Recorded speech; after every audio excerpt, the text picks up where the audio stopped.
யாரோட வீடெல்லாம் தோட்டத்துல இருக்கோ, ஒரு விதத்துல அவங்களோட லைஃப் ரொம்ப பீஸ்ஃபுல்லா தான் இருக்கும். எப்படின்னு தானே கேட்குறீங்க? சொல்றேன். Another day in my home town பார்க்கலாமா? காலையில எந்திரிச்சதுமே கிச்சன்லாம் கொஞ்சம் கிளீன் பண்ண வேண்டியது இருந்துச்சு. கிச்சன்லாம் கிளீன் பண்ணி முடிச்சதுக்கப்புறமா, இன்னைக்கு மார்னிங் பிரேக்ஃபாஸ்ட்டா தோசை பண்ணலாம் அப்படின்னு சொல்லிட்டு தோசை பண்ண ஆரம்பிச்சேன். எனக்கு ஓரளவுக்கு தோசை நல்லாவே சுட வரும். ஏன்னா நான் காலேஜ் படிக்கும்போது தனியா சர்வைவல் ஸ்கில் கத்துக்கணும் அப்படிங்கிறதுக்காகவே நெறைய குக் பண்ணி பழகுனேன். அதுல என்னோட தோசை ஸ்கில் ஓரளவுக்கு நல்லாவே இருக்கும். நல்லா முருகலா 2 தோசை சுட்டு நான் இன்னைக்கு சாப்பிட்டேன். இந்த வீடியோ பார்க்குற நீங்க சொல்லுங்க. நீங்க சுடுற தோசை ப்ராப்பரா ரவுண்ட் ஷேப்ல இருக்குமா? இல்ல உங்களுக்கு பேசிக் சர்வைவல் ஸ்கில்லான குக்கிங் எல்லாம் பண்ண தெரியுமா? அப்படிங்கிறத கமெண்ட்ல சொல்லிட்டு போங்க. நானும் தெரிஞ்சுக்கிறேன் எவ்ளோ பேத்துக்கு சமைக்க தெரியும் அப்படிங்கிறத.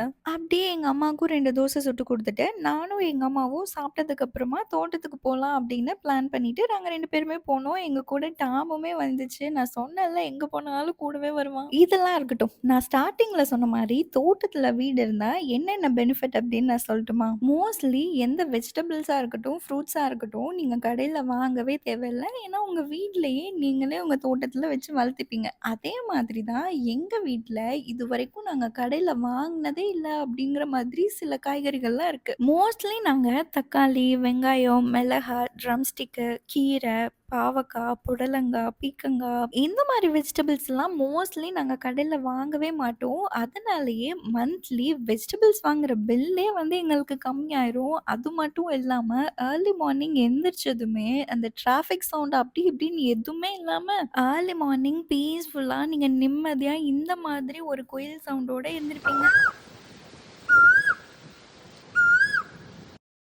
இதனால தான் சொன்னேன், உங்க வீடு தோட்டத்தில இருந்துச்சுன்னா, உங்களுக்கு அவ்ளோ பீஸ்ஃபுல்லா இருக்கும். என்னதான் ஸ்ட்ரெஸ் இருக்கும், எந்த வேலை எடுத்துக்கிட்டாலும் ஸ்ட்ரெஸ் கண்டிப்பா இருக்கும். பட் இந்த மாதிரியான ஒர்க்ல ஒரு பீஸ்ஃபுல்லும் கூட சேர்ந்து இருக்கும் அப்படிங்கும்போது கொஞ்சம் நல்லாவே இருக்கும். அப்புறம் என்ன, நானும் வீட்டுக்கு தேவையான திங்ஸ் எல்லாம் எடுத்துட்டு, பாட்டி, தாத்தா கூட கொஞ்ச நேரம் பேசிட்டு, நானும் அப்படியே வீட்டுக்கு கிளம்பிட்டேன். இப்படி தான் என்னோட டே ரொம்ப நிம்மதியா போச்சு. நீங்களும் உங்க வீடு தோட்டத்தில இருந்துச்சு அப்படின்னா, எப்படி இருக்கும் அப்படிங்கிறத கமெண்ட்ல சொல்லிட்டு போங்க.